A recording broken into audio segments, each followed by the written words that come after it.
안녕하십니까. 자유로의 항해를 함께하고 계신 자유시민 여러분. 오늘은 대한민국의 자유민주주의와 법치주의를 위협하는 심각한 문제를 함께 고민하고자 합니다. 서울 서부지방법원의 이순영 판사가 최근 발부한 2건의 체포영장을 중심으로 사법부의 정치적 행보가 국가의 근간을 흔들고 있다는 점을 살펴보겠습니다. 이례적 체포영장과 사법부의 월권 논란. 이순영 판사는 지난달 윤석열 대통령에 대한 체포영장을 발부하며 군사적 및 직무적 비밀을 보호하기 위한 형사소송법 제110조와 제112조를 예외로 한다는 이례적인 조항을 명시했습니다. 이는 경호처가 대통령 보호를 위해 행사할 수 있는 방어권을 제한한 것으로 많은 비판을 받았습니다. 그런데 김성훈 대통령 경호처 차장에 대한 체포영장에서는 이 조항이 삭제되었습니다. 이런 차이를 두고 법조계에서는 판사가 스스로의 잘못을 인정한 것인지 아니면 특정 정치적 목적을 위해 판단을 달리한 것인지에 대한 의문이 제기되고 있습니다. 이는 단순한 법적 오류를 넘어 사법부가 조직적으로 역모에 가담하고 있다는 의혹까지 불러일으키고 있습니다. 정치적 판단과 헌법 위반.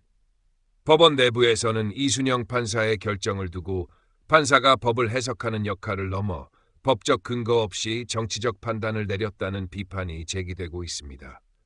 특히 형사소송법 제110조와 제112조는 군사기밀이 포함된 장소에선 책임자의 승인을 얻어야 함을 명확히 규정하고 있음에도 이를 자의적으로 해석해 삭제한 것은 명백한 월권 행위입니다. 전문가들은 이를 두고 사법부가 정치적 목적을 위해 국가의 근간을 흔드는 행위를 한 것이라며 이 판결은 대한민국 헌법과 자유민주주의에 대한 역모의 일환으로 볼 수 있다고 경고하고 있습니다.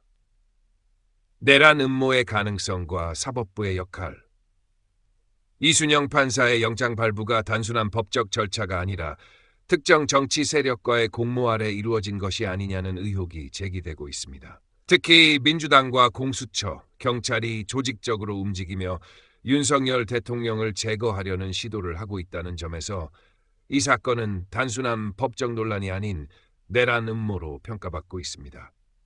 법조계에서는 민주당 출신 인사들과 헌법재판소 내부 일부 인물들이 조직적으로 협력하며 탄핵 및 체포영장을 밀어붙이고 있다는 주장이 나오고 있습니다. 이는 국가의 정당한 권한을 가진 대통령을 끌어내리기 위한 불법적인 행위로 대한민국 헌법에 대한 도전이며 내란죄에 해당할 수 있다는 분석이 제기되고 있습니다.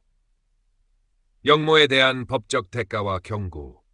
사법부가 국가의 근간을 흔들고 특정 세력의 정치적 목적에 가담한다면 이는 단순한 법적 비판의 수준을 넘어섭니다.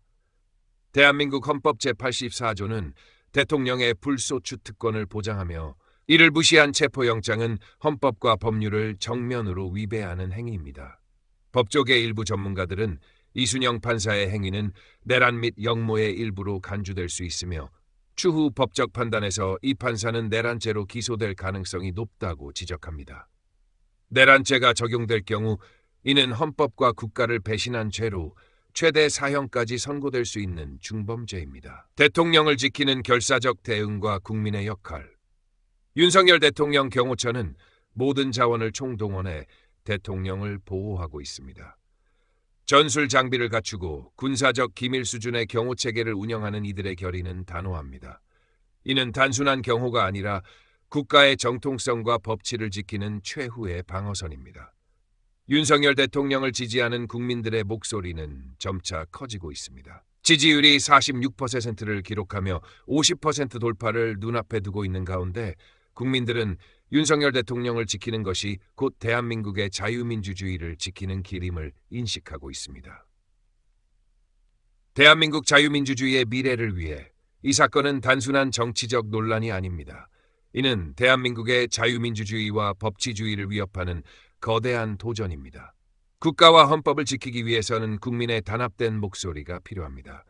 대한민국의 자유와 법치를 지키는 것은 바로 우리 모두의 책임입니다. 자유시민 여러분, 함께 깨어 있읍시다. 역사의 이름으로 진실과 정의를 지키는 항해를 이어갑시다. 자유로의 항해, 캡틴이었습니다.